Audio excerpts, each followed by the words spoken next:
Bonjour à tous, bienvenue à Compassion Actu. Aujourd'hui, nous allons traiter d'un sujet urgent puisqu'il s'agit d'un des plus grands marathons de l'église La Compassion, à savoir les 30 matins de prière. Il démarre déjà dans quelques jours, ça démarre le 15 août, samedi 15 août à 6 heures du matin, heure de Kinshasa. Alors, vérifiez bien votre fuseau horaire pour pouvoir être connecté avec nous et démarrer ce programme. Et nous voici sur le plateau de l'émission, ce nouveau plateau, vous pouvez le constater, qui est aussi une actualité de l'Église de la Compassion qui progresse. Je suis avec Marco Makolo à ma gauche, Sabrina Emungu à ma droite et moi-même Tom Wart pour poser la première question au pasteur. Pasteur, dites-nous, que sont les 30 matins de prière? Les 30 matins de prière sont un programme que le Seigneur m'a inspiré il y a maintenant 18 ans. C'était pour que nous puissions attirer dans sa présence ses amoureux. Et en ce temps-là, c'était pour moi une épreuve parce que depuis, je n'organisais que des programmes le soir. Il m'avait dit que ça devait être le matin et précisément pendant la saison sèche. Et vous savez, au Congo, pendant la saison sèche, il fait très très froid. Et le Quinois n'aime pas se réveiller très tôt matin quand c'est la saison sèche. Et Dieu m'a demandé d'inviter son peuple quand il ne peut pas venir. Et pour moi, je pensais que Dieu m'avait piégé et qu'il voulait m'éprouver, il voulait m'humilier, il voulait que j'organise une action qui allait échouer. Mais il m'a dit d'avoir confiance en lui, d'oser. Et par la grâce de Dieu, nous avions osé. Et un peuple nombreux a été attiré par le Saint-Esprit. Et depuis, les 30 matins sont devenus l'un des programmes phares de l'Église Compassion. C'est comme ça que nous avons eu à commencer les 30 matins. Bonjour pasteur. C'était très long le confinement. J'espère que vous allez bien. Ah, c'était bien et pas bien. D'accord. Alors, nous sommes un peu curieux de savoir combien d'éditions de 30 matins jusqu'ici. Jusqu'ici, 18. Donc, c'est un enfant qui a atteint l'âge majeur. Donc, 18 éditions. Pourquoi, pasteur, ce nombre ne varie-t-il pas comme nous le constatons pour Alpha 40, Alpha 21, peut-être Alpha 60 aussi dans l'avenir? Pourquoi ce nombre? Est-ce qu'il y a une révélation particulière par rapport à ce nombre? Il n'y a pas une révélation particulière. Nous organisons 30 matins de prière parce que il fallait dédier tout un mois à Dieu. Et comme dans un mois, il y a 30 jours, c'est pourquoi ça s'appelle 30 matins. Mais l'année passée, nous avons fait 27 matins qui étaient suivis de 4 soirées, Équilibre 2019. Donc, il n'y a rien de magique derrière le chiffre 30. On peut faire 15 matins, 20 matins, 70 matins. Mais comme c'est un mois dédié à Dieu, ça fait 30 jours. C'est tout. Il n'y a aucune révélation derrière. 30 matins de prière, pourquoi pas 30 matins de louange, des feux d'enseignement. Vous avez insisté sur prière. Nous pouvons savoir pourquoi? Parce que quand j'ai résisté d'obéir à Dieu, disant qu'il fait très froid le matin et pendant la saison de sèche, le Seigneur m'avait donné Marc 1, 35, qui dit que lorsqu'il faisait encore sombre, Jésus-Christ est allé dans un lieu pour prier. Et comme la révélation, c'était la prière, c'est pourquoi j'ai mis 30 matins de prière. Mais nous ne prions pas seulement, nous enseignons. D'ailleurs, aujourd'hui, c'est devenu 30 matins d'enseignement parce que nous avons plus 1 heure d'enseignement et quelques minutes de prière. Mais comme la clé, c'était la prière, nous avons gardé cela. Où va notre monde? C'est le thème central pour cette édition. Est-ce un thème lié au contexte actuel sanitaire? Ouais, c'est lié à ce contexte parce que nous sommes pasteurs, mais nous n'habitons pas le ciel. Nous sommes sur la terre et l'Église doit interpréter les temps et les circonstances à la lumière de la parole. Nous voyons même Jésus-Christ dans Matthieu 24, ses disciples sont venus lui poser des questions sur les signes de temps de la fin. Dis-nous quand est-ce que ce sera la fin du monde? Et Jésus-Christ n'a pas dit non, vous ne devez pas savoir. Jésus a commencé à donner les signes précurseurs de l'enlèvement, les signes précurseurs de la venue de l'Antichrist, de la tribulation. Donc nous serons là pour parler de l'eschatologie et expliquer la place du coronavirus dans la Bible, la place de la Covid dans la parole de Dieu. Tout ce que nous avons vécu, nous allons l'expliquer bibliquement parce que c'est dans la parole de Dieu. C'est très intéressant parce que dans l'affiche, nous voyons quelques visages, que nous ne connaissons pas. Est-ce que, pasteur, ça sera très intéressant de nous dire qui sont ces invités? Comment avez-vous fait pour sélectionner ces grands crus? Ce qui est vrai, ce sont des hommes de Dieu que je connais personnellement, qui ont déjà prêché à la compassion, et la plupart, depuis que les 30 matins existent, prêchent ici. Et donc, ils sont divisés en 3 catégories. Premièrement, il y a des aînés dans la foi, parce qu'il faut toujours honorer les pères. Deuxièmement, il y a les fils de la compassion, qui sont les pasteurs des extensions, et certains sont prédicateurs à l'église mère, et d'autres, ce sont des pasteurs frères, amis, des hommes de Dieu remplis de la parole de l'onction. Nous disons pas aussi que ce sont les seuls bons prédicateurs de la ville de Kinshasa ou que nous sommes les meilleurs, mais étant donné que ce sont 30 matins, nous ne pouvons pas inviter tous les pasteurs de la ville de Kinshasa. Donc, Dieu a voulu que ce soit eux. L'année prochaine, nous allons ajouter et changer, mais pour cette année, c'est cette équipe-là. Il y aura au moins 15 orateurs. Pasteur, jour pour jour, aujourd'hui nous sommes à la 18e édition de 30 matins de prière. Alors chaque édition sûrement elle a eu une particularité et nous voulons vous demander, cette édition, qu'est-ce qu'elle a de particulier? Quelle est la particularité de cette 18e édition des 30 matins? La particularité de cette édition, c'est comme Noé qui sort de l'arche, quoi. Donc, la particularité, c'est que jamais nous n'avons eu à organiser des 30 matins après un confinement, peut-être après une retraite, mais 4 mois de fermeture, donc vraiment c'est particulier. Et aussi sur le plan organisationnel, ce sera vraiment un grand défi parce qu'il faudrait respecter les lois barrières. Aussi, les serviteurs de Dieu, ils viennent des moments d'épreuve.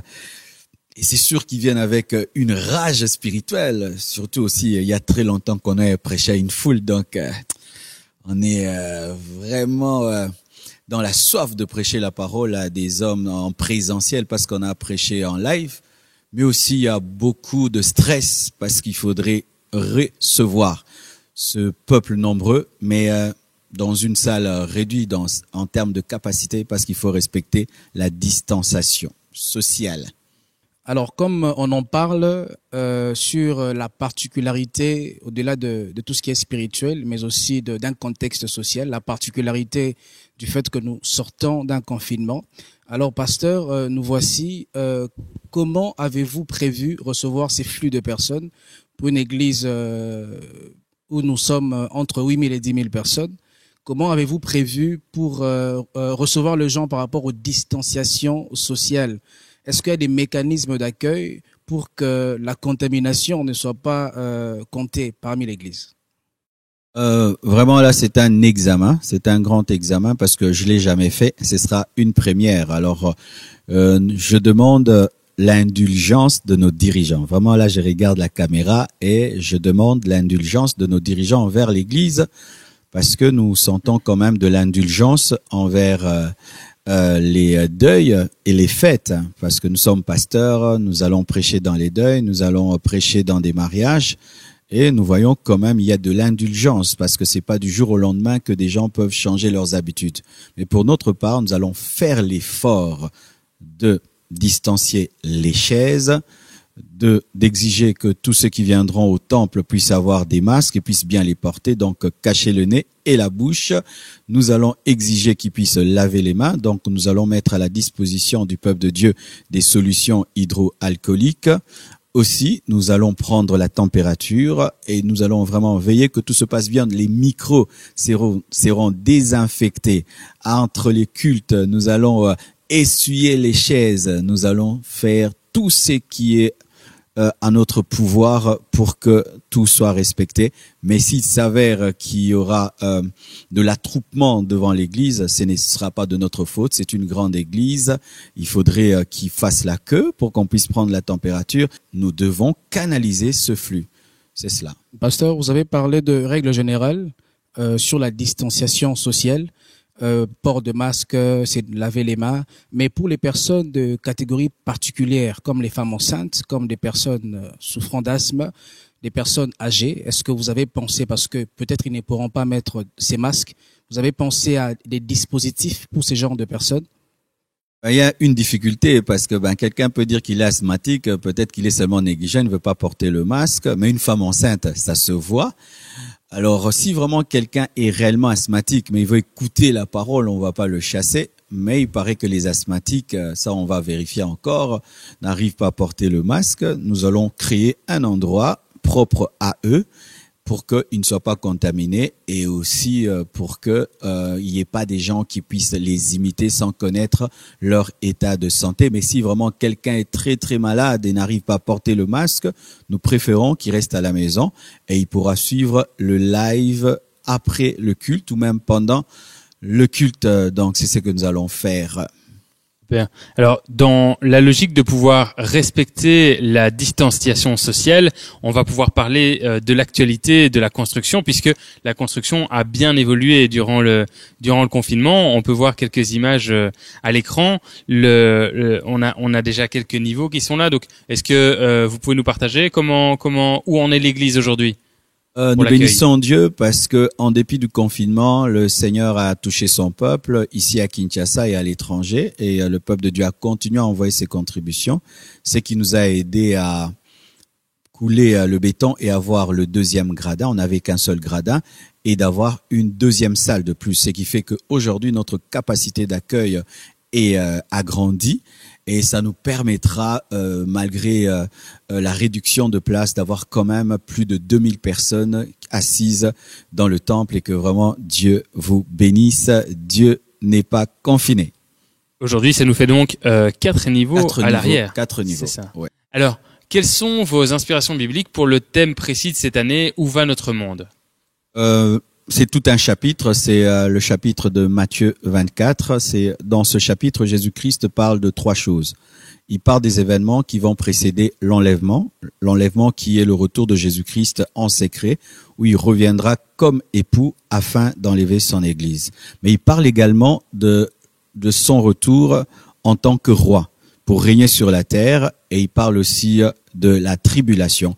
Et donc, nous allons être dans Matthieu 24, mais si Dieu aura inspiré les orateurs d'autres passages bibliques, tout ce qui est dans la parole est le bienvenu. Donc, les orateurs ont la liberté, en dehors de Matthieu 24, d'aborder d'autres passages qui sont eschatologiques, mais ce thème, où va le monde, sera un thème eschatologique. Nous allons expliquer les événements actuels à la lumière des Écritures, car Jésus-Christ revient bientôt et il faudrait que l'Église soit préparée, il faudrait que le monde comprenne qu'il n'y a pas de hasard dans le monde parce que Dieu est le maître des temps et des circonstances. Ce que nous appelons politique, que nous appelons épidémie, pandémie et tout le reste, tout est dans la parole car Jésus-Christ a dit qu'avant son retour, il y aura des pestes et la Covid plutôt, fait partie des pestes dont Jésus-Christ a parlé avant son retour comme époux. C'est cela qui sera notre socle. Pour rebondir à vos propos de tout à l'heure, pasteur, vous avez parlé de les séminaires de Alpha 40, qui est un moment très important pour l'Église La Compassion. Alors l'actualité d'aujourd'hui, c'est 30 matins, ce sont les 30 matins de prière. Avez-vous quelques témoignages des résultats ou mieux de transformation obtenue lors de ce séminaire 30 matins de prière? Aujourd'hui, vraiment par la grâce de Dieu, je peux dire que en toutes ces années de ministère, les 30 matins de prière ont boosté l'Église Compassion, ont boosté le ministère parce que presque tout ce que nous avons fait de déterminant, d'important à la compassion, cela a été fait pendant les 30 matins et après. D'ailleurs, même lorsque nous avons déménagé pour Limété, c'est avec les 30 matins que nous avons eu à déménager la construction, la croissance de l'église. Après les 30 matins, nous baptisons des centaines de personnes, un réveil puissant et je peux vraiment rendre grâce à Dieu qui m'est rendu capable d'obéir à cette direction qui au départ était comme une épreuve, mais aujourd'hui c'est devenu une grande bénédiction qui est devenue même la bénédiction pour le corps du Christ parce qu'aujourd'hui les 30 matins ne sont plus les 30 matins de l'Église Compassion, mais le corps du Christ attend cet événement et vraiment nous sommes bénis. Il y a beaucoup de témoignages, des guérisons, des délivrances, des conversions, vraiment Dieu a béni. Pasteur, le peuple de Dieu, le corps du Christ, était habitué à venir du 1er au 30 août. Comment expliquez-vous vos reports dans le date? c'est par contrainte de loi ou soit vous avez une préférence par rapport au culte présentiel plutôt que de live? Oui, normalement, lorsqu'on n'avait pas la date de la réouverture des églises, il était prévu que nous puissions aller du 1er au 30. Et d'ailleurs, une affiche avait été faite, je crois que vous l'avez vu sur Facebook, Twitter, on avait dit du 1er au 30 parce que l'idée c'était de faire en faire en live. Mais Dieu a fait grâce, le président a annoncé que les églises pouvaient rouvrir les portes le 15. Alors, on allait avoir 2h30 matin. On allait avoir des 15 matins en live et 15 matins en présentiel. Alors, ça n'allait pas être bien qu'une action commence en live et finisse en présentiel. Alors, on a décidé d'attendre la réouverture des églises pour aller du 15 au 13 septembre. Donc, c'est une question de stratégie et d'uniformité des 30 matins. Bien. Ouais. Merci. Et qui sont les invités de cet événement, pasteur? Vous nous avez cité les 3 catégories, les orateurs, oui. Ok. Il y aura, de peur d'oublier certains, je vais pas citer les noms, 15 noms dans la tête, ce serait un peu difficile. Mais j'ai invité des aînés dans la foi, des pères qui m'ont conseillé, qui ont été au début. L'un d'eux est celui qui a prié lorsque l'église devait ouvrir à Limete. C'est lui qui avait dédicacé le lieu. Un homme que je respecte beaucoup. Et il y aura aussi des fils qui ont ouvert des églises ici à Kinshasa, des extensions, d'autres qui sont prédicateurs à la compassion, et il y a aussi des pasteurs de la ville de Kinshasa qui font un grand et merveilleux travail, des hommes que j'aime beaucoup, que je respecte beaucoup. Super, merci. Et comment encourager ceux qui penseraient ne pas être du matin?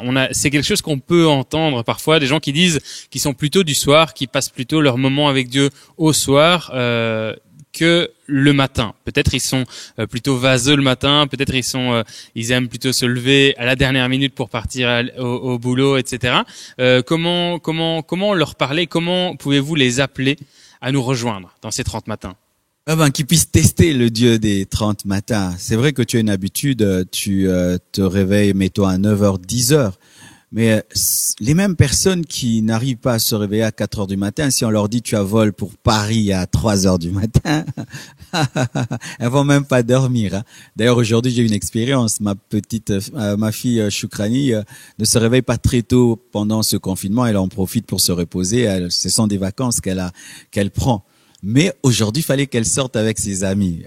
Choukrani était debout depuis 6h du matin. C'est elle qui nous a dérangés parce qu'il y avait une motivation. Et je t'assure, mon frère, ma sœur, tu ne vas rien perdre. Très tôt matin, déjà, tu as adoré Dieu. Très tôt matin, tu as reçu une parole puissante. Tu as donné ton offrande et tu commences ta journée boostée. Osez le faire. Lorsque même Dieu m'a parlé de ces 30 matins, j'avais déjà une habitude d'organiser le soir des programmes de séminaires et de conférences, mais j'ai osé obéir à Dieu et je vous assure, j'ai été surpris, agréablement surpris. Faites comme moi et vous serez étonnés, votre vie sera transformée. Alors, on peut même les inviter à faire ce pari d'essayer de changer leurs habitudes, puisqu'on dit que il faut 21 jours pour changer une habitude. On a 30 matins, c'est l'occasion de vous consacrer à ce projet pour essayer de changer vos habitudes et de consacrer du temps au matin. Est-ce que vous pouvez peut-être donner une motivation supplémentaire pour vivre ça du matin, pasteur? Je vais poser une question qui va peut-être intéresser les spectateurs. Dans votre vie privée, qu'est-ce qu'un matin réussi avec Dieu? Un matin réussi dans ma vie avec Dieu, c'est un matin dans la présence de Dieu. C'est un matin où je suis sûr que je l'ai rencontré et qu'il m'a énergisé. Un matin où je suis sûr que Dieu m'a communiqué sa sagesse, qui m'a conduit vers des versets bibliques. Un matin où j'ai entendu sa voix et je sais précisément ce qu'il attend de moi. Un matin où il m'a même révélé ma journée, parce que des fois il me montre toute ma journée, les choses importantes, pas toutes les secondes, mais les choses importantes. Un matin où je suis sûr vraiment que j'ai été dans sa présence. Et quand j'ai un tel matin, quoi qu'il m'arrive, je sais qu'il est avec moi, parce que le secret du ministère de Jésus-Christ, c'était aussi le culte du matin. Jésus-Christ était un homme qui se réveillait très très tôt matin, il précédait le soleil. Avant que le soleil se lève, il précédait. Et vous savez, celui qui assiste en premier à la naissance d'un enfant a la primeur de donner le nom. Et celui qui assiste à la naissance d'un jour a la primeur de donner un nom à cette journée. Journée de gloire, de grâce, de percée. Mais lorsque tu te réveilles à 12 heures, les sorciers ont déjà donné un nom de malédiction, d'échec. Donc tu trouves un enfant qui a déjà un nom, soit le premier, et donne un nom à ta journée, le matin. Amen. Pasteur, nous sommes à quelques jours du début de ces 30 matins. Alors moi, je vais rebondir encore, comme nous sortons d'un contexte assez particulier, je reviens sur les gestes barrières. Nous croyons que, comme vous l'avez mentionné, que les 30 matins ont été une période où il y a eu une croissance numérique pour l'Église. Alors, en parlant de capacité d'accueil réduite par les autorités sanitaires et notre gouvernement, alors nous voulons savoir encore, pasteur, est-ce que les 30 matins de cette édition auront une particularité à avoir 2 vacations, peut-être pour que tout le peuple participe, ou il y aura un seul culte le matin? Comment vous vous organiserez pour tenir cette édition avec ces contraintes des gestes barrières? Sincèrement, c'est difficile, très difficile. Lorsque j'y pense, j'ai mal à la tête. Nous n'aurons que culte de 6h à 8h. Il n'est pas possible d'avoir 2 cultes parce que vers la moitié des 30 matins, les enfants vont déjà redémarrer les études. Alors, il faudrait pas déranger les écoles voisines. Donc, nous allons garder la vacation de 6h à 8h, l'horaire de 6h à 8h. Mais le dimanche, le matin, nous aurons 3 cultes pour un premier temps. Et si vraiment nous sommes débordés, nous irons à 4 cultes et peut-être à 5 cultes. Donc, en semaine, du lundi au samedi, 6h à 8h. Et dimanche, 7h à 9h30, 10h à 12h30, 13h à 15h30. Et si nous sommes débordés, 16h à 18h30. Oh my God. Comme vous aimez les dire si souvent dans vos prédications que vous êtes un bon citoyen, quel est l'apport de 30 matins de prière dans la société congolaise? Vous pensez que ces programmes ont un impact par rapport aux Congolais? D'abord, la joie de servir Dieu, de louer Dieu. Je crois vraiment que les Congolais en avaient assez de rester à la maison parce que nous, notre vie, c'est travailler, étudier, mais aller à l'église. Alors, on n'était pas heureux, le peuple n'était pas heureux parce qu'il nous manquait quelque chose de fondamental, de prioritaire, aller au temple pour adorer, écouter la parole de Dieu. Et deuxièmement, c'est que nous prêchons la repentance, nous prêchons la sanctification, nous prêchons l'unité des familles. Et lorsque les personnes écoutent la parole et sont transformées, cela bénit la nation. Pour ma part, la première richesse d'une nation, ce n'est pas l'or, le coltan, non. La première richesse du Congo, c'est l'humain, c'est l'homme, le Congolais. Et si le Congolais est transformé, l'homme congolais est changé, transformé, il devient la première richesse de sa nation. Et c'est ça notre but, travailler au renouvellement de l'intelligence. Et je crois il y a 3 ans ou 4 ans, il y avait un thème très important pendant les 30 matins, c'était Église, influence, ta nation, parce que nous ne sommes pas une église déséquilibrée. Nous poussons les frères et sœurs à étudier. Nous les poussons à prendre soin de leur famille, à prendre soin de leur nation, être équilibrés. Donc, nous sommes le sel de la terre et nous influençons positivement notre pays. Il y a quelques mois de cela, pendant les débuts du confinement, où vous avez lancé un réseau mondial d'intercession à partir de 21h. Vous avez mobilisé tout le monde. Et c'est le monde entier qui était vraiment imprégné de pouvoir participer à ce programme. Le confinement vient de finir. Est-ce que ces programmes, cela fait suite ou remplace votre appel à la prière, ou soit ça sera un programme des plus, ou est-ce que nous voulons aussi savoir, est-ce que vous pratiquez toujours ces habitudes de prier à 21h? Donc, nous n'allons pas arrêter de faire la prière de 21h, mais parce que les 30 matins ne font qu'un mois. Et donc, après les 30 matins, nous allons continuer à prier à 21h. Et d'ailleurs, après que tu aies prié le matin, tu pries le soir. Mais sauf que nous n'aurons pas les mêmes requêtes parce que parmi les requêtes, nous parlions aussi du déconfinement des églises, nous parlions des choses qui parlaient beaucoup du temps de confinement. Mais nous allons continuer ce programme parce qu'il a béni. Les gens sont en train de m'appeler dans le monde entier. Ils disent vraiment qu'ils sont bénis. Surtout, le culte familial a été restauré. Hier, chez moi à la maison, on a eu la prière de 21 heures. C'est resté une habitude dans ma maison et j'entends qu'il y a des frères et sœurs qui ne veulent pas que ça s'arrête et n'allons pas arrêter quelque chose qui bénit. Ça demeure un rendez-vous de 21 heures dans nos familles. Nous persévérons, nous continuons. Et que Dieu vraiment soit loué, qui nous ait permis d'obéir à cette direction, parce que ça nous a permis de tenir en dépit de la fermeture des églises. On est là à 6 heures et puis on revient à la maison à 21 heures pour prier. Est-ce que c'est bien gérer son temps? Paul dit prier sans cesse. Pour certains, ils prient à 21 heures parce qu'il y a le réseau mondial d'intercession. Mais les hommes et les femmes de prière, ils priaient depuis toujours, le matin, midi, le soir. Ce sont les enfants dans les choses de Dieu qui ont besoin d'un programme pour faire. Mais les hommes de prière, on a seulement donné un nom à ce qu'ils faisaient déjà. On a donné un nom à ce qu'ils faisaient déjà. Donc un véritable chrétien, Daniel, qui était dans l'ancienne alliance, priait 3 fois alors qu'il était un homme très occupé. C'était un ministre. C'était un homme qui était à côté du roi, un grand politicien, mais il avait 3 rendez-vous avec Dieu. Mais dans le Nouveau Testament, on ne demande même pas d'avoir 3 rendez-vous avec Dieu. Il faut être en permanence en prière. Il faut prier sans cesse. Donc, prier le matin et prier le soir, c'est pas terrible, hein? Moi, je trouve ça, c'est normal. C'est parce que nous mangeons le matin, nous mangeons le soir, nous nous brossons les dents le matin et le soir. Alors, s'il faut le faire pour Dieu.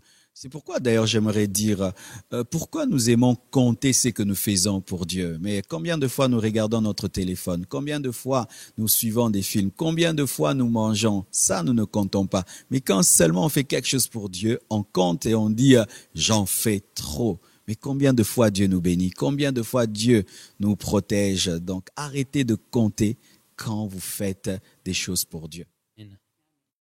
Alors, pasteur, je voudrais revenir un tout petit peu parce que ces gestes barrières, pour moi, ça me tient à cœur. Nous revenons d'un long moment de confinement. On avait des habitudes qu'on avait acquises.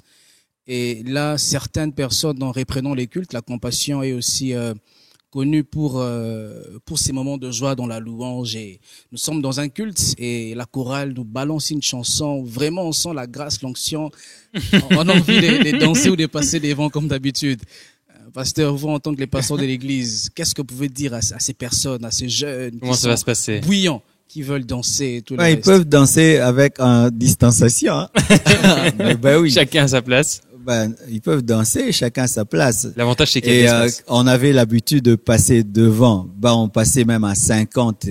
Mais s'il y a, mettons, 5 qui passent devant pour danser à 1 mètre, il n'y a pas de péché aussi, quand même. On va pas se tuer à ce point. Hein. Mais on va pas permettre, comme dans le temps qui est 50 personnes collées les unes à côté des autres.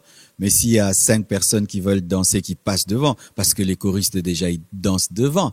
5 personnes qui passent devant et ils sont 1 mètre de distance. Il n'y a pas de mal. On va exiger que les gens ne puissent pas se faire des câlins comme d'habitude. On va pas imposer les mains, ce sera à distance. Vous savez, un jour, je suis allé quelque part, j'ai voulu imposer les mains à quelqu'un, il a enlevé ma main. Il a enlevé la main. C'est pas que les pasteurs n'ont pas la foi, mais il y a des gens qui veulent pas qu'on les touche. Parce qu'ils disent qu'on va les contaminer. Le pasteur a touché 10 personnes et puis va me toucher. Et puis j'ai voulu toucher ce frère, il a refusé et c'était son droit. Alors je vais pas imposer mes mains aux gens sans leur permission. Donc on va bénir les enfants de loi, on va bénir les mariés. Déjà je bénis les mariés de loi. Et si quelqu'un tombe, on va le ramasser avec des gants. Donc les protocolaires auront des gants pour les ramasser. Donc, on va faire ça et nous prions que ce corona vraiment disparaisse de la planète. On a foi en Dieu, hein. Au nom de Jésus, qu'on reprenne nos habitudes, quoi. Amen, amen. Alors, pasteur, ça fait depuis 2 ans que la Compassion on a eu l'habitude de clôturer en tout cas, certaines de nos actions à l'extérieur de l'église. Alors, nous sommes au 30 matin, édition 2020. Est-ce que nous pensons organiser la clôture de cette activité en dehors de l'église ou nous allons la clôturer ici seulement au temple? Vraiment, J'aurais bien voulu que nous puissions clôturer comme nous l'avons fait avec Équilibre 2019. Il était prévu que le pasteur Grégory Toussaint puisse venir nous apporter la parole de Dieu en dehors du temple. Mais étant donné que jusque-là, nous n'avons pas de précision sur les activités en plein air, donc nous allons commencer dans le temple et finir dans le temple. Et peut-être dans les temps qui viennent, si nous avons cette permission, nous tiendrons Équilibre dehors. Bien, merci. Il nous reste encore 2 questions, pasteur. Et puis on va clôturer cette émission. La place de la prière dans la vie du chrétien. J'ai vraiment apprécié quand vous avez parlé du rendez-vous matinal. Est-ce que vous pouvez nous parler vraiment plus en profondeur de la place de la prière dans le quotidien du chrétien? Pourquoi se prier sans cesse? Pourquoi 30 jours de prière? Prier, c'est avancer à genoux. Prier, c'est avancer à genoux. Vous savez, dans la vie, pour avancer, il faut marcher. Mais quand on prie, on avance à genoux. Et bizarrement, ce sont les personnes qui avancent à genoux qui se tiennent debout. Prier, c'est respirer spirituellement. De la même manière, nous respirons physiquement avec nos poumons.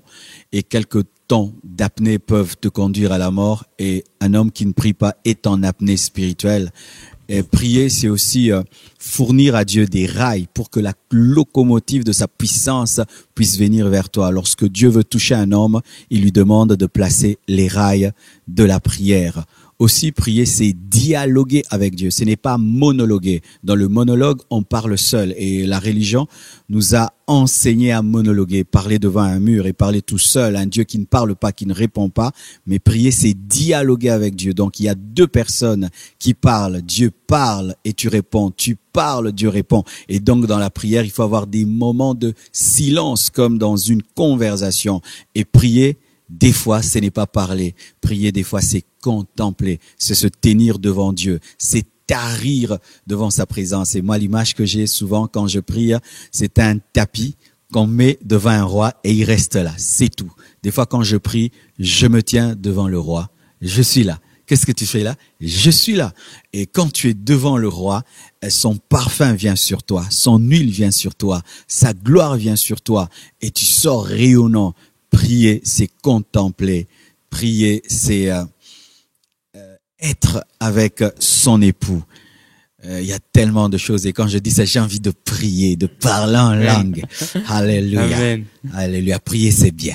Amen. Amen. Et Amen. La dernière question, c'était encore une fois revenir sur le thème de où va notre monde. Est-ce que vous pouvez nous en parler un peu plus en profondeur? Et puis, en quoi est-ce important de parler de ce thème pour les chrétiens qui vont nous suivre? Vraiment, j'ai beaucoup de choses à dire au sujet de ce thème. Parce que Dieu va nous faire grâce. Nous allons parler aussi de la technologie, de l'évolution de la technologie, parce qu'il y a des questions sur la 5G. Nous allons parler aussi du vaccin. Il y a des gens qui posent des questions sur le vaccin. Est-ce qu'un chrétien doit accepter le vaccin contre la COVID-19, de la puce électronique RFID? Nous allons en parler. Nous allons répondre à des questions vraiment délicates, parce que c'est une question. Où va notre monde? Et quand on pose une question, il faut des réponses. Donc, ce seront 30 matins de réponses. Les prédicateurs auront à répondre aux questions, pas prêcher seulement. Ils doivent répondre aux questions. Donc, nous avons invité des hommes de Dieu remplis du Saint-Esprit pour qu'ils répondent à nos questions. Est-ce que nous sommes au temps de la fin? Sommes-nous déjà dans la tribulation? Est-ce que l'Antichrist est déjà là? Est-ce que l'Église a déjà été enlevée? Est-ce que le contrôle mondial qui est en train de venir là par le contrôle du vaccin, est-ce que c'est déjà l'Antichrist ou pas? Comment reconnaître le mystère de l'iniquité? Comment reconnaître que Jésus-Christ est à la porte? Est-ce que l'Église peut accepter toute la technologie? Est-ce qu'il y a des technologies à refuser, à accepter? Où allons-nous? Donc, nous parlerons de tout cela. Et tu sais que pendant le confinement, beaucoup de gens sont allés calculer le chiffre de la bête en mettant les noms de certains dirigeants, voir si l'antichrist est déjà là. Parce que, vous voyez, on n'a jamais connu ça 5 mois et les avions sont cloués au sol, tout est fermé. C'était terrible. Alors, les gens sont allés calculer les chiffres des présidents pour voir si l'antichrist était là. En pensant qu'on y est. Terrible. Ils ont même calculé le nom de Bill Gates. Et ça donnait 777. Heureusement pour lui. Jésus. C'est donc, Jésus. Tout ça là, donc, il y a tellement de choses à dire. Je vais pas ouvrir tout le cadeau. Venez et vous serez avez bénis. donné envie. Amen. Merci. Eh bien, je pense qu'on a couvert tout le sujet d'actualité et on va maintenant inviter les spectateurs à pouvoir nous rejoindre durant ces 30 matins. Est-ce que, pasteur, vous pouvez finir par une invitation vraiment personnelle aux spectateurs qui nous regardent et puis clôturer par la prière? Je vous invite très très nombreux. N'hésite pas, il y aura pas de la place. Dieu a fait grâce pendant ce confinement. Nous avons pu construire un gradin de plus et une salle de plus. Donc, Dieu nous aidera à vous recevoir et nous prions de tout cœur vraiment que vous veniez discipliner, assoiffés de la parole de Dieu, assoiffés de la présence de Dieu. Invite ton frère, invite ta sœur, invite ta famille. Venons en famille, écoutez la parole de Dieu et comme chaque année, nous serons encore bénis par la parole, par la prière et aussi amenez vos requêtes, 10 requêtes de prière et nous serons là pour prier avec vous. Que Dieu vous bénisse abondamment et que la gloire de Dieu puisse éclater pendant ces 30 matins et que ce soit une nouvelle saison, un réveil puissant. Oh Dieu, je prie pour un puissant réveil. Je prie, Seigneur Dieu de gloire, pour que des hommes assoiffés et affamés de ta parole, affamés de ta présence, de la prière, puissent être attirés par ton Esprit Saint. Je prie que tu règnes et je détruis, Seigneur, tout projet de l'ennemi. Je détruis, Seigneur, tout projet de désordre, d'incompréhension, Père éternel. Je demande la discipline et l'ordre, la soif et la révélation de ta parole, la révélation de Christ. Soyez bénis dans vos maisons, soyez bénis dans vos demeures et que Dieu bénisse toutes les églises au nom de Jésus-Christ. Amen. Amen. Merci. Amen. Gloire à Dieu. Merci, pasteur. Et merci à vous, chers spectateurs, de nous avoir suivis durant cette émission. Alors, vous pouvez agir maintenant, vous pouvez partager cette vidéo, vous pouvez écrire un commentaire, nous dire d'où vous nous regardez et d'où vous allez suivre les 30 matins. Vous pouvez partager le fuseau horaire de votre région aussi pour rappeler aux autres qui regardent les commentaires de pouvoir nous suivre à la bonne heure. Et nous vous donnons rendez-vous samedi matin, le samedi 15 août à 6h du matin, heure de Kinshasa, pour démarrer ce programme incroyable des 30 matins de prière. Vous pouvez y entrer avec foi, avec la foi que nous avons un grand Dieu qui va pouvoir agir. Nous vous rappelons que vous allez bientôt pouvoir également suivre les contenus des lives via des messages privés. Donc, vous pouvez envoyer un message à l'Église La Compassion pour pouvoir être prévenu des prochains lives qui vont sortir. Comme ça, vous le recevrez directement dans votre téléphone. À très bientôt pour une prochaine vidéo. Merci d'avoir participé